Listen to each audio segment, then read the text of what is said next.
जी मम्मा की बनाया आज? आज बनाइए सावन दी स्पेशल खीर।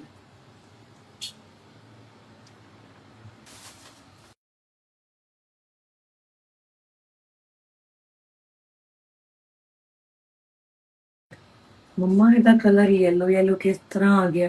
ਹੁਣ ਕਹਿਣ ਵਾਲਿਆਂ ਨੇ ਪਤਾ ਕੀ ਕਹਿਣਾ ਹੈ, ਇਹ ਕਸਟਰਡ ਪਾਇਆ ਹੈ, ਇਹ ਖੀਰ ਤੁਹਾਨੂੰ ਬਣਾਣੀ ਨਹੀਂ ਆਂਦੀ, ਬਟ ਦੇ ਡੋਨਟ ਨੋ ਕਿ ਮੈਂ ਇਹਦੇ ਵਿੱਚ ਪਾਇਆ ਕੇਸਰ ਦੀਆਂ ਸਟ੍ਰਿੰਗਸ ਜਿਹੜੀਆਂ ਕਿ ਮੈਂ ਸ਼੍ਰੀਨਗਰ ਤੋਂ ਲਿਆਤੀਆਂ ਸੀ। ਪਿਓਰ ਕੇਸਰ ਲਿਆਂਦਾ ਸੀ ਅਸੀਂ ਸ਼੍ਰੀਨਗਰ ਤੋਂ, ਬਹੁਤ ਵਧੀਆ, ਤੇ ਉਹ ਪਾ ਕੇ ਥੋੜਾ ਇਹਦਾ ਟੋਨ ਯੈਲੋਇਸ਼ ਹੋ ਗਈ ਹੈ। ਬਹੁਤ ਸਾਰਾ ਡਰਾਈ ਫਰੂਟ ਵੀ ਪਾਇਆ ਮੈਂ ਇਹਦੇ ਚ। ਹੈਗਾ ਅੱਜ ਤੈਨੂੰ ਵਧੀਆ ਫੂਡ ਮਿਲੇਗਾ। ਹੁਣ ਪੂਰਾ ਦਿਨ ਤੂੰ ਕੁਝ ਨਹੀਂ ਖਾएंगे, करे खा लेंगी। ਤੇ कैसा ਬਣਿਆ ਦੇਖ। Very nice. नाइस है। मीठा ठीक है।